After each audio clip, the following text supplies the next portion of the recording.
Hello students. तो आज हम कंटिन्यू करेंगे चैप्टर 16 को और हम अगले टॉपिक को देखेंगे जो है लेटरल इन्वर्जन।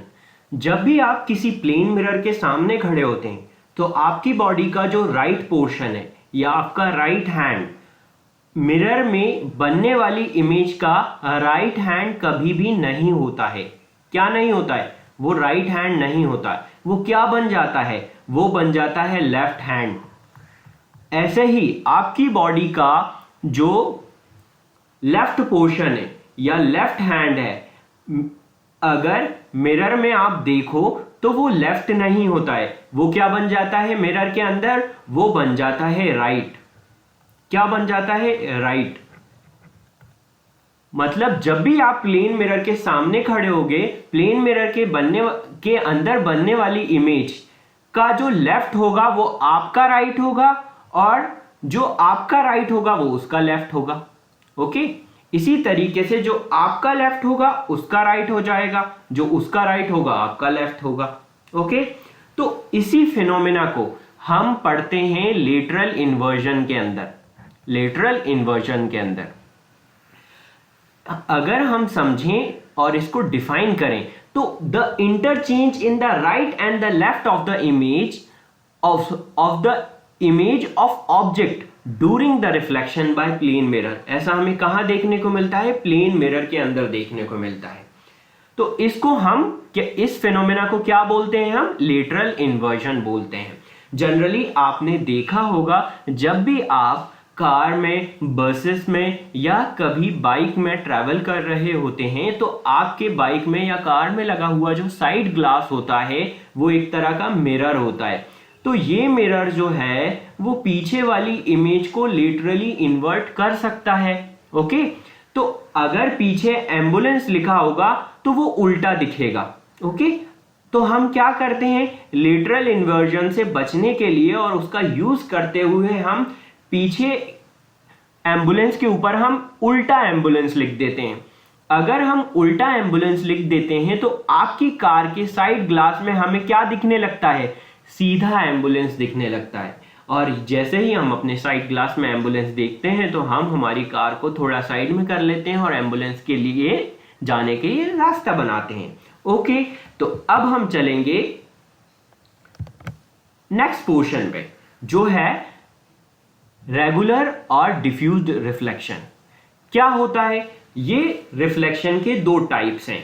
हम इनको पढ़ेंगे on the basis of surface.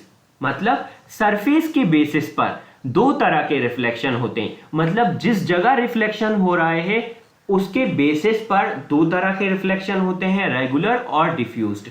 जो रेगुलर रिफ्लेक्शन है वो हमेशा कहां देखने को मिलता है स्टूडेंट?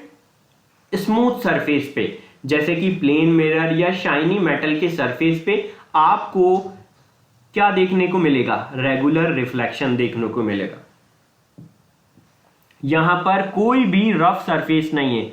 हमेशा क्या हो, जब भी स्मूथ सरफेस होगा, प्लेन मिरर होगा या मेटल का शाइनी सरफेस होगा, वहां पर रेगुलर रिफ्लेक्शन टेक प्लेस करेगा।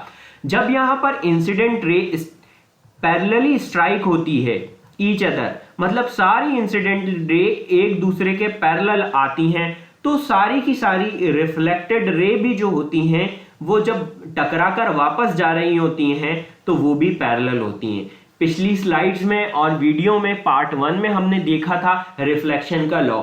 रिफ्लेक्शन का लॉ कहता है अगर इंसिडेंट एंगल आई है तो रिफ्लेक्टेड एंगल भी आर और दोनों आपस में इक्वल होते हैं। मतलब जिस रास्ते आए थे उस रास्ते जाएंगे, मतलब जिस एंगल से आए थे उसी एंगल से वापस चली जाएगी। ये बता रहा है regular reflection. Okay, regular reflection में सारी पैरेलल रेज आती हैं, एक पर्टिकुलर एंगल से स्ट्राइक होती हैं। अगर देखें हम इनका नॉर्मल बनाएं तो थोड़ा सा आगे पीछे हो गया, तो ये सारी एक पर्टिकुलर एंगल पे आएंगी और पर्टिकुलर एंगल पे चली जाएंगी। यहां पर लॉ ऑफ रिफ्लेक्शन अप्लाइड होता है। कौन सी सरफेस पे? हमेशा स्मूथ सरफेस की जब हम बात करेंगे तो लॉ ऑफ रिफ्लेक्शन अप्लाइड होगा। वहीं दूसरे टाइप का रिफ्लेक्शन जिसको हम डिफ्यूज्ड रिफ्लेक्शन बोलेंगे स्टूडेंट, इस डिफ्यूज्ड रिफ्लेक्शन को हमें कहां देखने को मिलता है? हमें इस टाइप का रिफ्लेक्शन हमें इररेगुलर सरफेस पे देखने को मिलेगा, जैसे कार्डबोर्ड या वुड लकड़ी के ऊपर। ओके, जब भी ऐसा इररेगुलर सरफेस होगा जैसे ये है, तो यहां पर हम ये देखेंगे जो इंसिडेंट रे हैं वो आती तो पैरेलल है, एक दूसरे के साथ आती हैं, पूरा बंडल आता है पैरेलल एक दूसरे के, लेकिन जो जाने वाली रेज हैं रिफ्लेक्टेड रे वो एक दूसरे के पैरेलल नहीं होती। ओके, क्योंकि यहां इररेगुलर सरफेस पे कोई यहां टकराई नीचे की तरफ, कोई ऊपर टकराई, कोई इधर टकराई, कोई इधर टकराई, तो रिफ्लेक्टेड रे अलग अलग हो जाती हैं, जिसकी वजह से यहां पर लॉ ऑफ रिफ्लेक्शन अप्लाइड नहीं होता स्टूडेंट्स। ओके, तो आई होप ये आपको समझ में आया होगा कि ये ऐसा क्यों होता है। अब हम देखेंगे reflected light can be reflected again, मतलब एक बार जो रिफ्लेक्शन हुआ है उसको हम दोबारा रिफ्लेक्ट कर सकते हैं। For example, the reflected ray from the plane mirror act as a incident ray for the another second plane mirror, मतलब एक रे प्लेन मिरर पर स्ट्राइक हुई, इंसिडेंट एंगल बनाया और ये रिफ्लेक्टेड एंगल बनाया, इस प्लेन मिरर पे स्ट्राइक हुई ए वाले पे, और ये बी था। तो अब इसकी जो रिफ्लेक्टेड रे है वो इसके लिए क्या बन जाएगी, इंसिडेंट रे बन जाएगी प्लेन मिरर बी के लिए, और फिर से यहां पर एक रिफ्लेक्टेड रे बन जाएगी। अब ये वाली जो रिफ्लेक्टेड रे यहां से निकली स्टूडेंट, इसके लिए इंसिडेंट रे बन जाएगी, और फिर यहां से इस वाले प्लेन मिरर ए से रिफ्लेक्शन होगा, यहां रिफ्लेक्टेड एंगल बनेगा, और ये रिफ्लेक्टेड रे अब इस वाले मिरर के लिए क्या बन जाएगी, इंसिडेंट रे बन जाएगी। सिमिलरली ये प्रोसेस कंटिन्यू करती है जब तक रे बाहर नहीं निकल जाती, यहां से कहीं बाहर निकल जाएगी तो ये फिनोमेना खत्म हो जाएगा। तो इसी को हम पढ़ते हैं reflected ray can be reflected again. ये हमें मेनली बार्बर शॉप्स में बार्बर्स इस फिनोमेना को यूज करते हैं, री रिफ्लेक्शन को। ओके, और पेरिस्कोप में ये काम आता है, जो हम आगे स्लाइड्स में देखेंगे। अब हम देखें जो बार्बर्स हैं वो क्या करते हैं, वो होल्ड करते हैं, वो होल्ड करते हैं किसको, यहां आपके हेड के पीछे एक प्लेन मिरर को होल्ड करते हैं। इस प्लेन में इस वाले मिरर में जो इमेज बन रही है वो ऑब्जेक्ट की तरह काम करती है, इस मिरर के लिए, इस वाले मिरर के लिए ऑब्जेक्ट की तरह काम करती है। तो ये अगर इसमें बनने वाली इमेज ऑब्जेक्ट बन जाएगी तो इस ऑब्जेक्ट की इमेज कहां दिखने लगेगी, इस वाले मिरर में, और इसकी वजह से आप ये देख पाते हो ये बन गई उसकी इमेज, जिसकी वजह से आपको ये ऑब्जर्व होने लगता है। ओके, तो यही यहां पर लिखा है कि barber hold mirror behind the head to re reflect the image in front of to front mirror. Okay, तो ये वाले मिरर्स में जो इस आपके हेड के बैक की इमेज बन रही है वो ऑब्जेक्ट की तरह काम करने लगेगी इस मिरर के लिए, और आप उसको देख पाओगे। नेक्स्ट हम देखेंगे क्या है, पेरिस्कोप। पेरिस्कोप क्या है, पेरिस्कोप एक ऐसा डिवाइस है जिसमें क्या होते हैं, दो प्लेन मिरर होते हैं और एक इनक्लोज्ड पाथ, मतलब ऐसा इनक्लोज्ड पाथ होगा, ऐसा कार्डबोर्ड का रेक्टेंगुलर पोर्शन ले लो आप, या आप क्या ले लो, या आप कोई पाइप ले लो, यहां एक प्लेन मिरर लगाओ, यहां एक प्लेन मिरर लगा दो आप, दोनों को सेम एंगल पर, यहां पर थोड़ा इस पाइप को एक्सटेंड कर दो, यहां पर थोड़ा पाइप को एक्सटेंड कर दो, ये थोड़ा लंबा होगा, मान लो इसकी एल लेंथ ले ली है ना हमने।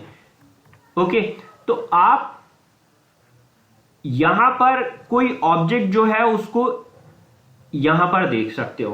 क्यों देख सकते हो, जैसे ये वाला जो ऑब्जेक्ट है वो इस पे बनाएगा इमेज। अब ये वाली इमेज जो है स्टूडेंट्स क्या बनने, एज ए ऑब्जेक्ट काम करेगी इस वाले मिरर के लिए। ये क्या बन जाएगी, ये बन जाएगी ऑब्जेक्ट किस मिरर के लिए, इस वाले मिरर के लिए ऑब्जेक्ट बन गई, तो इसमें बनेगी इमेज इसकी। ओके, जिसकी वजह से ये वाली इमेज फिर आप इस मिरर में बनती हुई देखोगे, और आप देख के पता लगा सकते हो कि यहां पर कौन सा ऑब्जेक्ट है। ओके, तो इसमें हो क्या रहा होता है, दो मिरर यूज करे जाते हैं किसी भी चीज को देखने के लिए। इसको बनाने का मतलब क्या है ना, क्या काम लेते हैं हम इससे बना के? हम इसको सबमरीन्स में काम लेते हैं, आर्मी के टैंक्स में काम लेते हैं और आर्मी बंकर्स में काम लेते हैं। मान लो अगर हम कहीं छुपे हैं और हमारा दुश्मन अगर हमें देख लेगा या उनका स्नाइपर हमें देख लेगा तो हमारा तो हेडशॉट ले लेगा वो। इसीलिए बिना देखे कि वो हमें देख ना पाए, हम इस पेरिस्कोप को यूज करके उस साइड का, जिस साइड हम अपना सर बाहर नहीं निकाल सकते या बाहर नहीं जा सकते, वहां की चीजें देख सकते हैं पेरिस्कोप की मदद से। आगे हम देखेंगे, देखो यहां पर आ गई ये सबमरीन। सबमरीन में इतने बड़े बड़े साइज के पेरिस्कोप यूज होते हैं क्योंकि सबमरीन कहां होती है? पानी के अंदर होती है।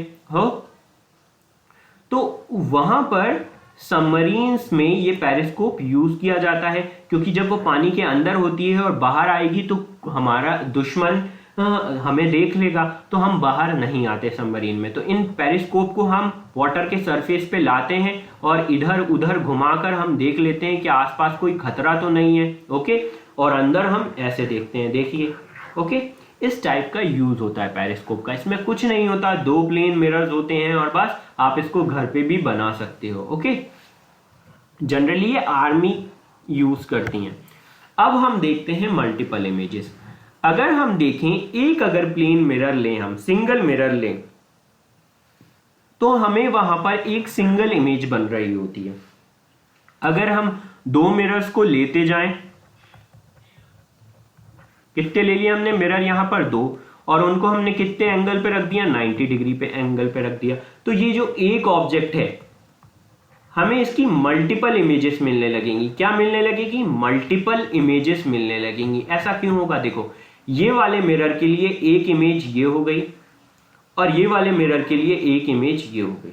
ओके, अब ये जो है वो ऑब्जेक्ट की तरह काम करने लगेगा और ये वाली इमेज क्या होगी? ऑब्जेक्ट की तरह काम करने लगेगी और इसकी एक और इमेज यहां बन जाएगी। तो कुल मिला के कहने का मतलब ये है, अगर आप एक से ज्यादा मिरर लोगे और उनको अलग अलग एंगल्स पे रखोगे, किस पे? डिफरेंट एंगल पर, आपको डिफरेंट एंगल पर आपको डिफरेंट इमेजेस मिलेंगी। डिफरेंट क्या मिलेंगी? इमेजेस मिलेंगी। ओके, तो आप ये समझ गए होंगे। ओके, ऐसा हमने जनरली देखा होगा मूवीज में या मैजिक शोज में ऐसा करते हैं, वो मल्टीपल बना देते हैं कि एक ही पर्सन खड़ा होता है और उसकी मल्टीपल इमेजेस दिख रही होती हैं। जैसे मूवीज में कोई विलन मारने आता है तो हीरो ऐसी जगह पर खड़ा हो जाएगा जहां पर उसकी मल्टीपल इमेजेस बन रही होगी, तो वो एक बार इधर शूट करेगा तो पता चलेगा फिर उसने मिरर में मार दिया, ये तो एक्चुअल था नहीं, फिर इधर मारेगा। तो मतलब कंफ्यूजन क्रिएट करने के लिए ऐसी चीजें यूज करी जाती हैं, मैजिक्स में यूज होती हैं ये सारी चीजें। अब हम आते हैं कैलिडियोस्कोप पे। कैलिडियोस्कोप क्या है? कैलिडियोस्कोप बना होता है करीब 3 मिरर्स का। 3 प्लेन मिरर्स को हम ट्राइंगल शेप में ऐसे अरेंज करते हैं। ओके, अब हम क्या करते हैं? अब हम इसका जो दूसरा वाला पोर्शन है यहां पर कोई ट्रांसपेरेंट ग्लास लगा देते हैं। ओके, और इधर भी हम ट्रांसपेरेंट ग्लास लगा देते हैं और उसके ऊपर एक ऐसी कार्डबोर्ड की कवर लगाकर उसमें एक होल कर देते हैं। ये मैं एक सिंपल तरीके से बता रहा हूं आपको, डिफरेंट तरीके से अलग अलग कैलिडियोस्कोप बनाना सिखा सकते हैं, लेकिन मैं एक बहुत आसान तरीका बता रहा हूं आपको। इनको 3 प्लेन मिरर को हमने मान लिया, ओके, ऐसे रख दिया ट्राइंगल बनाकर। इनके जो शाइनी सरफेस हैं वो अंदर होंगे। यहां कुछ बैंगल के पीसेस डाल दिए। ओके, बैंगल के पीसेस डाल दिए। यहां हमने ट्रांसपेरेंट क्या लगा दिया? हमने यहां हमने ट्रांसपेरेंट ग्लास लगा दिया। यहां बैंगल के पीसेस हैं, यहां हमने ट्रांसपेरेंट ग्लास लगाया और उसमें एक होल कर दिया कार्डबोर्ड लगाने के बाद। जब आप इस पूरे सेटअप को यूं घुमाओगे तो लाइट यहां से इंटर करेगी, बैंगल के पीसेस को क्या रिफ्लेक्शन होगा और उसकी मल्टीपल इमेजेस बनेगी। और ये मल्टीपल इमेजेस जो हैं वो डिफरेंट ब्यूटीफुल पैटर्न्स बनाएंगी। ओके, तो many different beautiful images generate करता है ये। ओके, तो इसको फिर आप मतलब और कॉम्प्लेक्स करना चाहते हो तो इस ट्राइंगल को एक कार्डबोर्ड के सिलेंड्रिकल ट्यूब्स में पैक कर दोगे आप। फिर ब्रोकन पीसेस अलग से डालोगे। सिंपल यही है कि एक 3 प्लेन वो लें आप मिरर्स, उनको ऐसा रखें, अंदर बैंगल डालें, एक तरफ ट्रांसपेरेंट रखें, दूसरी तरफ भी ट्रांसपेरेंट, और एक साइड से कार्डबोर्ड का बॉक्स बना लें। तो ये ब्यूटीफुल इमेजेस जनरेट करते हैं। इस टाइप के डिफरेंट टाइप के आपको मार्केट में कैलिडोस्कोप मिल सकते हैं और आप सबसे अच्छा घर पर खुद बना सकते हो। जनरली फन फेयर्स में ऐसी चीज़ें बिकने के लिए आती हैं बच्चों के लिए। ओके, फन फेयर समझते ही होंगे आप। अब देखें, ये ब्यूटीफुल इमेजेस क्रिएट करते हैं और अच्छा लगता है देखने के लिए। अब हम देखेंगे कि आर्टिस्ट और डिज़ाइनर्स इसको किस तरीके से यूज़ करते हैं। आर्टिस्ट और डिज़ाइनर यूज़ करते हैं इसको डिफरेंट न्यू पैटर्न्स को देखने के लिए और बनाने के लिए। जब भी आप कैलिडोस्कोप बनाएंगे और उनके अंदर ऐसे पैटर्न्स देखने को मिलेंगे, जब आप डिफरेंट कलरफुल बैंगल के पीस डालोगे तो ऐसा देखने को मिलेगा। तो आर्टिस्ट और डिजाइनर उसको यूज करते हैं किस लिए यूज करते हैं? ताकि वो डिफरेंट न्यू पैटर्न्स बना सके और उन न्यू पैटर्न्स को कहाँ, अपनी आर्ट के वर्क में और डिजाइन्स को फैब्रिक्स में यूज कर सकें। हमने देखा होगा ना बेडशीट्स पे और क्लोथ्स पे कितने डिफरेंट पैटर्न्स देखने को मिलते हैं। ये सारे कहीं ना कहीं हेल्प से बनाए जा रहे होते हैं, किसके? कैलिडोस्कोप्स के। अब हम देखते हैं कि आपके मन में एक सवाल उठता है, क्या हमारी सनलाइट वाइट है या कलर्ड है? ओके, क्या आपकी सनलाइट वाइट है या कलर्ड है? ओके, तो जवाब है ये दिखती वाइट है लेकिन होती कलर्ड है। Okay, every time we look sunlight it appear shiny white. ये क्या होती है? शाइनी वाइट होती है, लेकिन एक्चुअल में ये क्या है? कलर्ड है। ओके, जब भी इस वाइट लाइट को किसी भी ग्लास प्रिज्म से पास किया जाता है तो ये सेपरेट हो जाती है। किसमें स्टूडेंट्स? ये सेपरेट हो जाती है 7 डिफरेंट कलर्स में। 7 डिफरेंट कलर क्या होते हैं उनको आप ऐसे याद रख सकते हो, violet, indigo, blue, green, yellow, orange और रेड। क्या बोल सकते हो? विबग्योर। विबग्योर एक तरह के 7 डिफरेंट कलर्स हैं जो किसमें प्रेजेंट होते हैं? व्हाइट लाइट में। जब भी आप व्हाइट लाइट को ग्लास प्रिज्म से पास करते हो तो इसमें जो 7 कलर्स हैं, इन कलर्स की क्या होती है? डिफरेंट स्पीड होती है। डिफरेंट स्पीड होती है। अब जिस कलर की ज्यादा स्पीड होती है वो पहले बाहर निकलता है और जिसकी कम स्पीड होती है वो बाद में। ऐसे भी समझ सकते हो कि इनके अलग अलग क्या होते हैं? बेंडिंग एंगल होते हैं। ओके, बेंडिंग एंगल अलग अलग होते हैं। Okay, in different bending angle की वजह से ये 7 कलर जो सनलाइट के अंदर प्रेजेंट होते हैं वो क्या हो जाते हैं? सेपरेट हो जाते हैं। इनका सेपरेशन होता है तो हमें देखने को मिलता है। इसी फिनोमेना को आप हायर क्लासेस में कहां पढ़ोगे? रेनबो में पढ़ोगे कि रेनबो कैसे बनता है। ओके, तो आई होप यहां तक आपको समझ में आया होगा